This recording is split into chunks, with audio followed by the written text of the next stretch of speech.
अस्सलाम वालेकुम, खबरदार में खुशामदेद। मैं हूं आपका होस्ट आफ्ताब इकबाल। बदी नजरात शो के आगाज में चलते हैं पुलिस स्टेशन। इन्हें किसने मारा है भाई? सर किसी की मजाल है सानू मारे? हाँ नहीं, वाकई किसी की मजाल नहीं है। पुलिस ने तो हमेशा मारा है।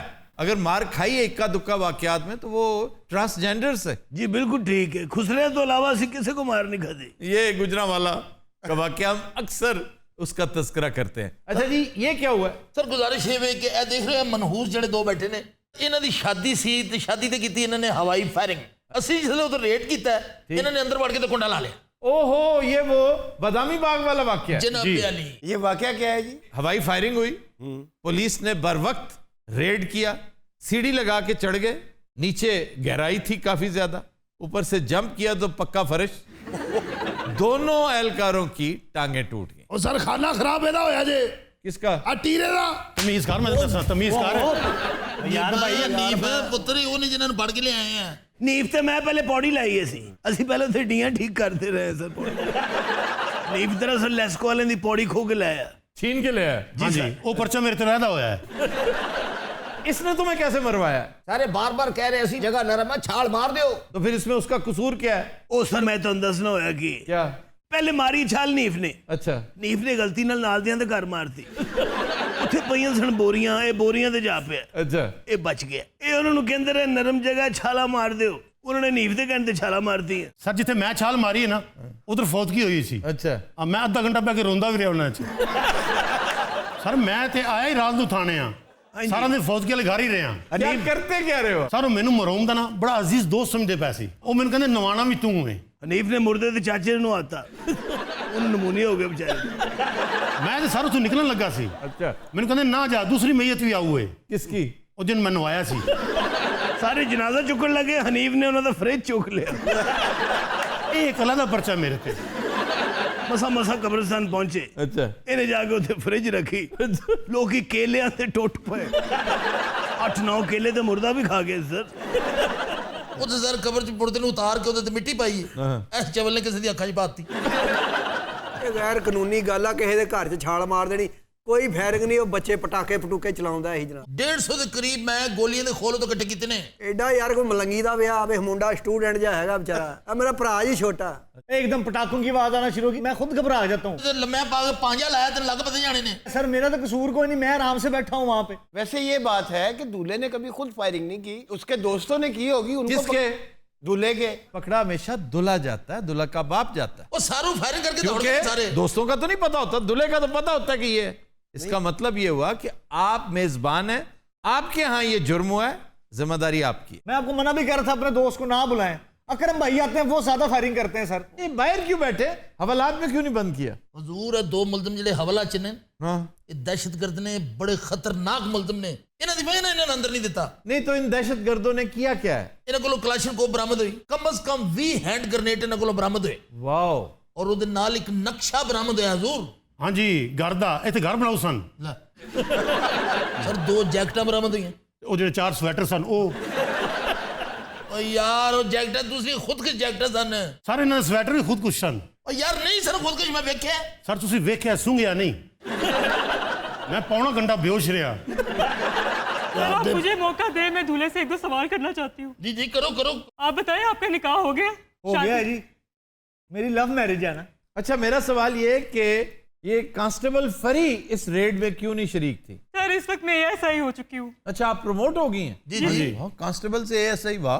सर मैं तो इनको कहती कि मुझे साथ ही लेके जाते। ਸਰ ਉਸ ਟਾਈਮ ਸਾਨੂੰ ਪਤਾ ਨਹੀਂ ਸੀ ਇਸ ਗੱਲ ਦਾ। ਅਸੀਂ ਕਿਹਾ ਵੀ ਜਾਵਾਂਗੇ, ਲੋਕ ਜਿਹੜੇ ਫਾਇਰਿੰਗ ਕਰ ਰਹੇ ਪਕੜ ਲਵਾਂਗੇ। ਇਹਨਾਂ ਜੋ ਦਰਵਾਜ਼ਾ ਲਾਇਆ ਉਸ ਲਈ ਸਾਨੂੰ ਇਹਦੀ ਜ਼ਰੂਰਤ ਪਈ ਹੈ। अच्छा, सीढ़ी लगा के दीवार पे चढ़े हो? ਸਾਰੇ ਇਹਨਾਂ ਦਾ ਦਰਵਾਜ਼ਾ ਖੜਕਾਇਆ ਬਹੁਤ, ਇਹਨਾਂ ਨੇ ਨਹੀਂ ਖੋਲਿਆ। दरवाजा खोल ही नहीं सी रहा। अच्छा, मैं बड़ी देर दुध वाला बन के बोलता रहा। SHO साहब ने 2 घंटे खुसरा बन के दरवाजा खड़का। ਸਾਰਾ ਕੋਰਮੇ ਵਾਲੀ ਦੇਗ 'ਚ ਡਿੱਗਾ। देख के अंदर जाके रहा। ਆ ਅਸੀਂ ਫਿਰ ਕੁੱਤਿਆਂ ਨੂੰ ਪਾਤੀ। अच्छा जी, फायरिंग किस असले से हुई? ਕਲਾਸ਼ਨਕੋਵ ਨੇ ਸਰ। बरामद होगी? ਸਰ ਬਰਾਮਦ ਹੀ ਤੇ ਹੋਈ ਨਹੀਂ। ਇਹ ਸਾਡੇ ਤੇ ਪ੍ਰੈਸ਼ਰ ਪਾ ਰਹੇ ਨੇ, ਮੈਂ ਇਹਨਾਂ ਦੇ ਉਲਟਾ ਪਰਚਾ ਕਰਾਵਾਂਗਾ। अगर तो ये झूठ बोल रहे हैं तो आपको वाकई अदालत जाना चाहिए। ਇਹ ਜਨਾਬ ਇਹਨਾਂ ਦੀਆਂ ਲੱਤਾਂ ਟੁੱਟੀਆਂ, ਅਸੀਂ ਪੈਸੇ ਲਾ ਦਿੰਦੇ ਆ ਜਿੰਨੇ ਲੱਗਦੇ ਆ। ਹਾਲਾਂਕਿ ਇਹਨੇ ਸਾਡੇ ਕੋਰਮੇ ਵਾਲੀ ਦੇਗ ਵੀ ਖਰਾਬ ਕੀਤੀ ਹੈ।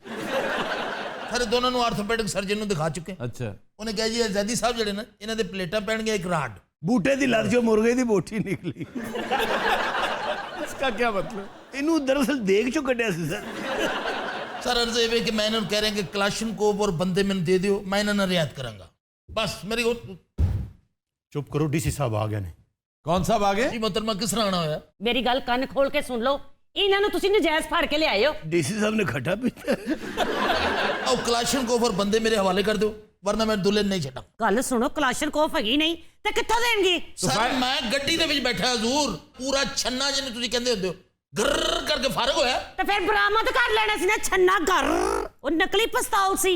नकली ही इन्हें बता दें किधर है वो। ਉਹ ਪਤਾ ਨਹੀਂ ਕਿਹੜਾ ਮੁੰਡਾ ਲੈ ਗਿਆ, ਮੈਨੂੰ ਪਤਾ नहीं लगा। अगर तो क्लैशनिकोव चली है तो फिर ठीक किया उन्होंने, और अगर नहीं चली और क्लैशनिकोव ऐसी है कि फौरन पता चल जाता है। कोई नकली गन, उसकी असली गन भी उस जैसी नहीं होती जी उसकी आवाज उसकी आवाज, उसकी धाड़, घन गरेजी तो असल चीज है। ਭਾਈਜਾਨ ਮੇਰੀ ਗੱਲ ਸੁਣੋ, ਮੈਂ ਕੱਲੀ ਨਹੀਂ ਆਈ, ਮੇਰੇ ਨਾਲ ਟਾਪ ਦਾ ਵਕੀਲ ਆਇਆ ਹੈ। ਇਹੋ ਜਿਹਾ ਵਕੀਲ ਲੈ ਕੇ ਆਈ ਜਿਹੜਾ ਅੱਜ ਤੱਕ ਕੋਈ ਮੁਕੱਦਮਾ ਹਾਰਿਆ ਹੀ ਨਹੀਂ। ਸਵੇਰੇ ਤੁਹਾਡਾ ਸਾਰਾ ਅਮਲਾ ਮੁਅੱਤਲ ਹੋਣਾ ਹੈ। ਇੱਕ ਵਾਰੀ ਤੁਸੀਂ ਅਦਾਲਤ ਚੱਲ ਕੇ ਤੇ ਵੇਖੋ। कौन मुअत्तल करेगा सानू? ਅਸੀਂ ਕਰਾਵਾਂਗੇ। ਉਹ ਬੀਬੀ ਮੈਂ ਬੜੀਆਂ ਪੇਸ਼ੀਆਂ ਭੁਗਤੀਆਂ, ਬੜੇ ਵਕੀਲ ਦੇਖੇ, ਛੱਡ ਦੇ ਇਸ ਗੱਲ ਨੂੰ। ਫਿਰ ਸਾਡੇ ਵਰਗਾ ਵਕੀਲ ਵੀ ਤੁਸੀਂ ਨਹੀਂ ਵੇਖਿਆ ਹੋਣਾ। ਆਫਤਾਬ ਸਾਹਿਬ ਇਹੋ ਜਿਹਾ ਵਕੀਲ ਕਿ ਤੁਸੀਂ ਆਪਣੀ ਗੁਫ਼ਤਗੂ ਭੁੱਲ ਜਾਓਗੇ। नहीं तो वो वकील साहब आ क्यों नहीं रहे? ਹਾਏ ਬਾਹਰ ਮੋਟਰਸਾਈਕਲ ਪਾਰਕ ਪਿਆ ਕਰਦਾ ਹੈ, ਮਰ ਜਾਣਾ ਪਤਾ ਨਹੀਂ ਕਿੱਥੇ ਰਹਿ ਗਿਆ। ਲਓ ਜੀ ਸੁਣ ਰਹੀ ਗੱਲ, मोटरसाइकिल पार्क कर रहे हैं तो गल कर रही है एतजाज है सन लेवल दी। ਗਰੀਬਾਂ ਸੇ ਮੁਫਤ ਕੇਸ ਲੜਦਾ ਜੇ। तो आप उन्हें साथ ले आती ना, आप किस पे आई हैं? ਹਾਂ ਹੈ ਮੈਂ ਉਹਦੇ ਨਾਲ ਹੀ ਤੇ ਬਹਿ ਕੇ ਆਈ ਹਾਂ। वकील साहब मोटरसाइकिल रेंट का कम भी करते हैं। हम दरअसल उन्होंने यही चलता है, वकालत ते अभी बहाना ही है। ए हुण भी कोई सवारी छड्डन गया हुण। ਬਿਸਮਿਲ੍ਲਾ। वालेकुम। लो जी वकील साहब आ गए, असीं विच आइए। ओए बैठे चल बैठ। घबराना नहीं, मैं आ गया। ਇੱਥੇ ਦੁੱਧ ਦਾ ਦੁੱਧ ਤੇ ਪਾਣੀ ਦਾ ਪਾਣੀ ਹੋ ਜਾਣਾ ਜੀ। वकील साहब मोटरसाइकिल ते दुध भी बेचते हैं। जनाब दा चैंबर किथे? ਕਚਹਿਰੀ ਵਿੱਚ खुली कचहरी च। ਮੈਂ ਜਨਾਬ ਤੁਹਾਨੂੰ ਦੱਸਾਂ, ਮੈਂ ਸਵੇਰ 7 ਵਜੇ ਅਦਾਲਤ ਪਹੁੰਚ ਜਾਣਾ। इतना अर्ली क्यों पहुंच जाते हैं? ਇਹ ਸਾਰੇ ਵਕੀਲਾਂ ਦੇ ਕੂਲਰਾਂ 'ਚ ਬਰਫ਼ ਪਾਉਣੀ ਹੁੰਦੀ ਹੈ। ਇਹਨੇ ਚੈਂਬਰ ਚੀਜ਼ ਦੀ ਲੋਡ ਵੀ ਰੱਖਿਆ ਜੀ। ਹਾਏ ਉਹ ਕੇਸ ਦੱਸੋ ਨਾ ਜਿਹੜਾ ਤੁਸੀਂ ਮੈਨੂੰ ਸੁਣਾਇਆ ਸੀ। ਜਨਾਬ ਇੱਕ ਮੁਲਜ਼ਮ ਪੁਲਿਸ ਨੇ ਪਕੜਿਆ, ਬੜਾ ਖਤਰਨਾਕ। ਉਹਨੂੰ ਜਨਾਬ ਬੇੜੀਆਂ ਲਾਈਆਂ, ਹੱਥਕੜੀਆਂ ਲਾਈਆਂ ਹੋਈਆਂ। अच्छा, ਮੈਂ ਉਹਨਾਂ ਨੂੰ ਕਿਹਾ ਉਹ ਯਾਰ ਇਹ ਜ਼ਿਆਦਤੀ ਹੈ, ਇਹ ਖੋਲੋ ਬੇੜੀਆਂ। ਮੈਂ ਕਿਹਾ ਮੇਰੀ ਪਰਸਨਲ ਗਰੰਟੀ ਹੈ ਨਹੀਂ ਦੌੜਦਾ। तो तुम्हें क्यों यकीन? और जनाब शक्ल तो पता लग जाता है। मैं उन्होंने कहा ताला क्यों नहीं खोल दे, और पता लगा चाबी नहीं मिल रही। मैं कहा यार अगर चाबी नहीं मिल रही तो मैं लॉक मास्टर लेके आना वहां। ਪੁਆਇੰਟ ਕੀ ਬਕਵਾਸ ਸ਼ੁਰੂ ਕਰ ਦਿੱਤੀ ਹੈ ਤੁਸੀਂ। लज पूरे इलाके च लॉक मास्टर ही ना लभे। नाल नाल हो जाओ, किस्सा लम्मा है। लज मैं फिर पेटियां को गया, उनके कोल कतीरा पिया सी। क्या पढ़ा था? कतीरा, वो जो एक बहुत बड़ी कैंची होती है, लोहे की चादर काटती है जो। मैं जनाब कतीरा लेके आया, मैं क्या वेखना उन्हें किवें कटी जाती। उन्होंने कहा नहीं कटी जाएगी। मैं कहा शर्त ला लो। उत्थे जनाब 500 की शर्त लग गई है। अच्छा, पहले मैं उनकी जनाब बेड़ी कटी है, फिर उनकी हथकड़ी कटी है। हथकड़ी भी काट दी? हाँ जी, मैं पुलिस ने कहा लियाओ भी 500 रुपया। देखो कितने बेईमान ने, अंदर जाके चाह पीने लग पैने हैं। तो मुजरम जड़ा सी और दौड़ गया।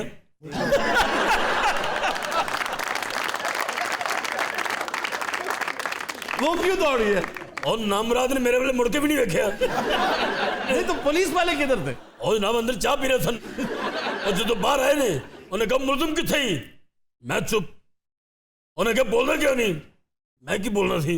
फिर उन्होंने जनाब उसे कतीरे नाल मेरे कोट कटे है, मेरी टाई इथों रख के कटी है, मेरे बूट कटे ने। ਇਹਦੇ ਮੋਟਰਸਾਈਕਲ 'ਚੋਂ ਤੇਲ ਕੱਢੋ ਤੇ ਸਾਨੂੰ ਭਾਜੀ ਫਾਂਸੀ ਦਿਓ। और तुसी 500 शर्त जीत गए फिर। और मैं तो कतीरे 1500 दे के जान छुड़ाई है। क्यों? और कतीरा मेरा पुलिस वाले ले गए सन। क्यों? और कहते तू थोड़ा मुलजम दौड़ाया, इस तरह कतीरे नहीं देना। अच्छा, तुमने 1500 उसको दिया? आफ्ताब साहब अच्छे तो अच्छा कतीरा, और टाई नहीं तो 300 तो आ ही जाता है। मैं पेटियां का भी कम करता रहा। ਭਾਈ ਕੀ ਬਕਵਾਸ ਸ਼ੁਰੂ ਕਰਤੀ ਹੈ? ਤੁਸੀਂ ਤਾਂ ਦੱਸਿਆ ਸੀ ਤੁਸੀਂ ਫਾਂਸੀ ਵਾਲਾ ਬੰਦਾ ਵੀ ਚੜਾਇਆ। ਉਹ ਕਿਹੜਾ ਫਾਂਸੀ ਵਾਲਾ ਹੈ? ਉਹ ਤਾਂ ਮੈਂ ਤੈਨੂੰ ਨਹੀਂ ਦੱਸਿਆ। ਯਾਰ ਭਾਈ ਤੈਨੂੰ ਉਹ ਬੰਦਾ ਕਲਾਸ਼ਨਕੋਵ ਵਾਲਾ ਵੀ ਦੇ ਦਿੰਨੇ ਅਸੀਂ। ਤੂੰ ਪਰਚਾ ਠੋਕ ਕੇ ਦੇ ਸਾਡੇ ਤੇ। ਕਿਹੜਾ ਵਕੀਲ ਲੈ ਆਈ ਹੈ ਤੂੰ? ਮੈਂ ਤਾਂ ਸੁਣਿਆ ਸੀ ਬੜਾ ਟਾਪ ਦਾ ਵਕੀਲ ਹੈ। ਇਹ ਤਾਂ ਮੈਂ ਕੋਈ ਪਾਗਲ ਫੜ ਲਿਆ ਹੀ ਆ। सर होर कोई कम जेड़ा तुसी कतीरे ना कीता होवे। ਮੋਟਰਸਾਈਕਲ ਤੇ ਬੈਠੇ ਬੈਠੇ 4 ਕਿੱਸੇ ਸੁਣਾਏ ਨੇ ਇਹਨੇ ਮੈਨੂੰ। ਵੈਸੇ ਕਮੀਨਾ ਵੀ ਬਹੁਤ ਹੈਗਾ ਬੰਦਾ। वो कैसे? ਰਸਤੇ 'ਚ ਇੱਕ ਬੰਦੇ ਨੇ ਹੱਥ ਦਿੱਤਾ ਹੈ, ਉਹਨੂੰ ਸਵਾਰੀ ਸਮਝ ਕੇ ਮੋਟਰਸਾਈਕਲ ਤੇ ਬਾਲਿਆ ਸੂ, ਉਹ ਵੀ ਟੈਂਕੀ ਦੇ ਉੱਤੇ। ਮੈਂ ਸਾਰੇ ਰਸਤੇ ਬੱਤੀ ਤੇ ਬਹਿ ਕੇ ਆਈ ਜੇ।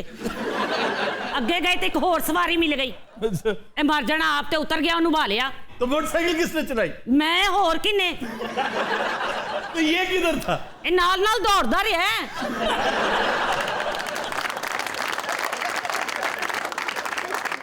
ਅੱਜ ਮੈਂ ਆਪਣਾ ਬੰਦਾ ਲੈ ਕੇ ਜਾਣਾ ਮੈਂ ਤੁਹਾਨੂੰ ਦੱਸਾਂ ਤੋਂ ਤੂੰ ਰਹਿਣ ਦੇ, ਤੂੰ ਵਕੀਲ ਲੈ ਜਾ, ਮੈਨੂੰ ਰਹਿਣ ਦੇ ਇੱਥੇ। भाजी बंदा भी ले जाओ और 2-3 सवारियां भी ले जाओ। ये सब कौन कौन से केस लड़े हैं आप? ਇਹਨੇ ਕੋਈ ਮੁਕੱਦਮਾ ਨਹੀਂ ਲੜਿਆ, ਇਹ ਸਿਰਫ ਲਾਰੀ ਅੱਡੇ ਖਲੋ ਕੇ ਸਵਾਰੀਆਂ ਨਾਲ ਲੜਦਾ ਹੈ।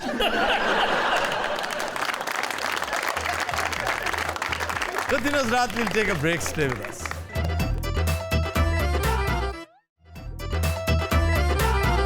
वेलकम बैक जी। खबर है कि सर्जरी के जरिए कान में हेडफोन नस्ब करने वाला तालिब इल्म कमरा इम्तिहान से पकड़ा गया। मुन्ना भाई बनने की कोशिश। पता है कहाँ का वाक्य? कहाँ से? पाकपतन शरीफ का। 25,000 साल पुराना शहर। सर्जरी करवा ली, थोड़ी पढ़ाई कर लेता। ये सवाल उससे पूछो, मुझसे क्यों पूछो? यानी कितनी मेहनत की होगी ये सर्जरी करवाने में। उसने इम्प्लांट करवाई, देखो, और बदनसीबी देखो कि आपने बड़ा मरहला वो तय कर लिया और उस बीप का इलाज नहीं किया। बीप होती है ना एक छोटी सी, जी। फोन के कीपैड को दबाने से एक बीप निकलती है, उसको ऑफ नहीं किया हुआ था। तो वो कहता है एग्जामिनर कि मैं पास से गुजरता था 2-3 मरतबा उस बीप की आवाज आई। तो मैंने कहा यार बात सुने, आपके साथ कोई राब्ते में तो नहीं है इस वक्त? मैंने कहा जी कैसे, आपके पास मोबाइल फोन तो नहीं है? कहते जी नहीं है।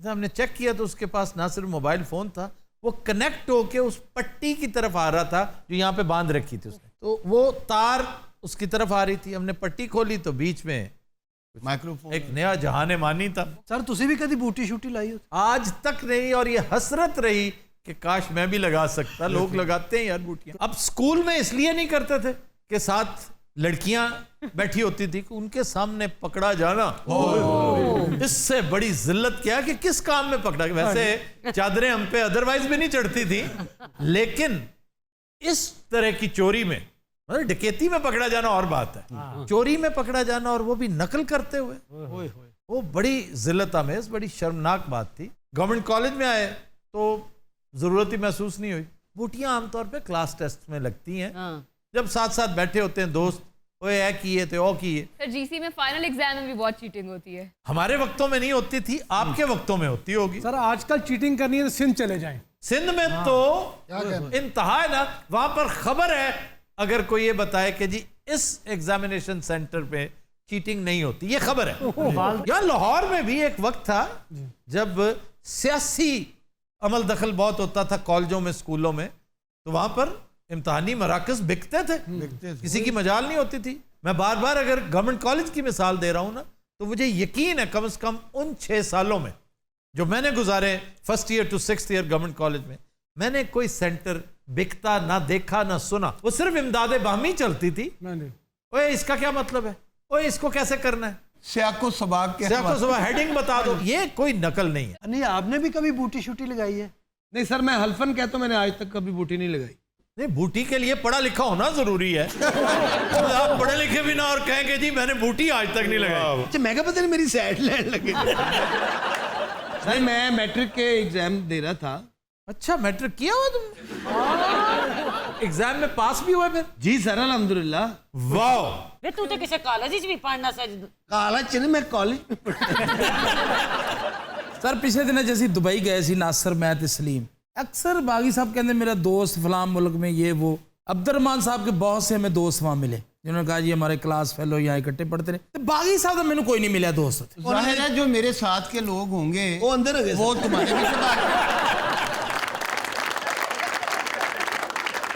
अब तक जो मेरे दोस्त हैं या जिनसे मेरी सोहबत नशीनी, आपका हल्का है बाप जी, आड़ू ग्रेनेड की उन तक रसाई मुमकिन नहीं। रसाई क्यों नहीं हो कि बादशाह लगे होते? हो सकता है वो कोई प्रोफेसर हो वहां पे, हो सकता दानिश्वर हो, किसी अखबार का एडिटर हो। सर जी बाखुदा जितने लोग अब्दुर्रहमान साहब के मिले ना, कोई इंजीनियर था, मतलब बड़ी बड़ी पोस्टों पे वहां थे। ये मरूर हाई स्कूल में जो पाकिस्तानी स्कूल है वहां पे, मैं वहां पर बतौर उस्ताद मेरी तैनाती हुई, लेकिन मैंने उसको छोड़। अच्छा अब्दुर्रहमान पढ़े वहां से? हाँ जी, तो यार फिर तो सीधी सी बात है, फिर इसमें इतना परेशान क्यों हो रहे हैं आप? और मैं इनका स्कूल छोड़ के, चूंकि तनख्वाह भी कम थी और वो स्टूडेंट बहुत थे। मैं इस्लामिया इंग्लिश हाई स्कूल, आपको पता है वो अबू धाबी का बेहतरीन स्कूल था। टॉप हमारा स्कूल किया करता था। टॉप करना वैसे कमाल कोई नहीं, गवर्नमेंट कॉलेज हमेशा टॉप करता था, लेकिन ऐसा ऐसा आइटम वहां से निकला है नहीं आफ्ताब, कि शर्म आती है कि यार ये भी रावियन है। लेकिन सर एक और बात ऐड करना चाहती हूँ कि 2019 का जो CSS टॉपर है वो रावियन है। मेरी नजर से खबर गुजरी है कराची से, जिसने बोर्ड टॉप किया है वो एक हॉकर का बेटा है। जैसे आपने कहा कि उसने टॉप कर दिया कराची एक हॉकर के बेटे ने, मैं भी एक गरीब घराने का लड़का था। तुम एक गरीब घराने के ट्रक थे। यकीन करें मैंने जिंदगी में कभी बूटी नहीं लगाई। ये पूरा दरख्त ला जाता। इंसान का एक अपना सेल्फ सेंसर भी तो है ना जी, खुद अपने आप को गिल्टी फील नहीं करता जी। आपने कभी इस तरह की हरकत की नहीं? कभी भी, और हमेशा टॉप किया। अड़ू साहब पढ़े कितने हैं? मैंने MA किया। किसमें? पॉलिटिकल साइंस में। मैंने पॉलिटिकल साइंस का एक सब्जेक्ट। यार तू मेरी वालदा है, तू मैंने दास्ता सही ना। चलो हमें बता दो। एक तो बता दो, एक तो बता तू शुक्र अल्लाह दा करो तू साडे नाल बहन लग गए। ये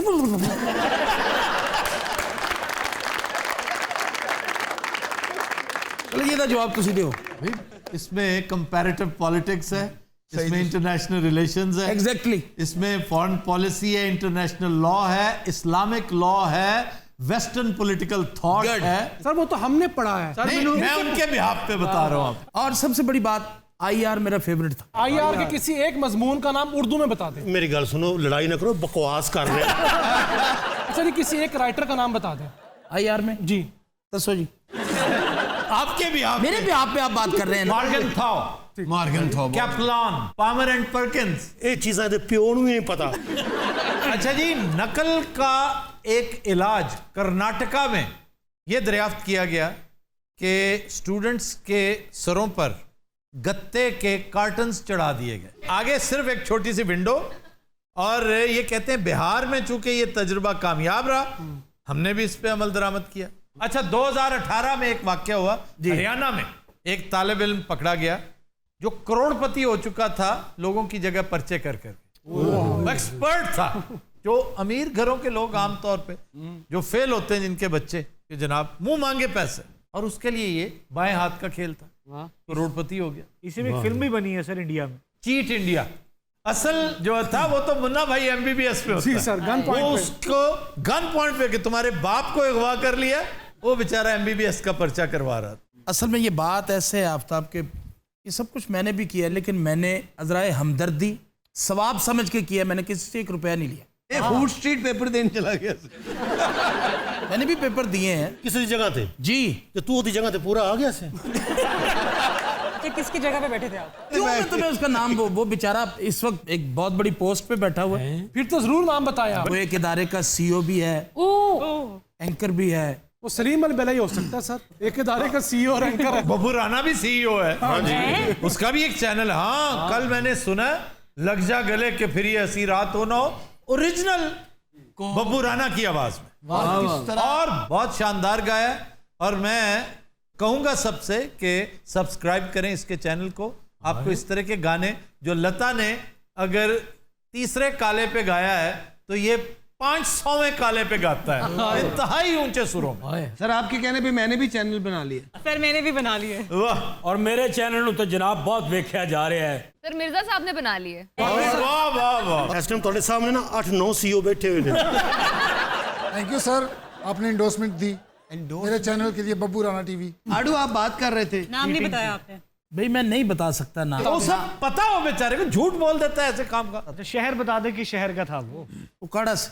अब ये तुम बताना ही चाह रहे हो कि मेरी जगह बैठ के तुमने पेपर दिया होगा। अच्छा, ओकाड़ा में पेपर दिया था? उकाड़ा में इस वक्त वो शख्स तैनात है, हवलदार है उथे। ये पेपर देने गया ਸੀ लेकिन इन्हें देता नहीं। क्यों? पेन डिग पे थले को चुकिया नहीं गया। सर आजकल वैसे एक नया ट्रेंड देखा, बच्चों के साथ कैलकुलेटर भी जा रहा है। वो इजाजत से, जब इजाजत दी जाए कि आप ये ले जाएं। क्यों जी? कुछ पेपर्स ऐसे हैं जो उनके बगैर हो नहीं मुमकिन नहीं है। Double stat math. जी जी जी। अच्छा, मैं इसमें बड़ा हैरान हूं कि इतना आसान नहीं करना। हम तो अब ये दारिश तय कर चुके हैं कि स्क्रीन है ना, उसके अंदर आप उसके अंदर एक सॉफ्टवेयर फीड कर दें और अपनी तरफ से कैलकुलेटर इस्तेमाल हो रहा होगा, सारे सवालों के जवाब आ रहे होंगे। अल्लाह पाक दा करम देखो, बंदा CEO हो जाए, पाकिस्तान का सब तो बड़ा एंकर हो जाए, लेकिन अंदर दी जड़ी हो ना क्रिमिनल। ओ यार मैं इससे क्राइम है भाईजान, तुसी ऑनर दस रहे हो लोकां नू। ये मुजरिम सुन रहे होंगे ना, तो कोई इन्विजिलेटर भी सुन रहा होगा, जाहिर है। और ये कोई इतना आसान नहीं है। अगर कोई कैलकुलेटर में सॉफ्टवेयर घुसा देगा तो फिर मेरा ख्याल है उसको तो बिल गेट्स की तरफ से खाता आना चाहिए। भाई ने तो ਤੁਹਾਡੇ घर ਦੇ ਬਾਹਰ लाइना लगी होनी, ये गुस्साना बता दें जरा कैसे। तो दिन हज़रात हम लेते हैं एक ब्रेक, हमारे साथ रहिए।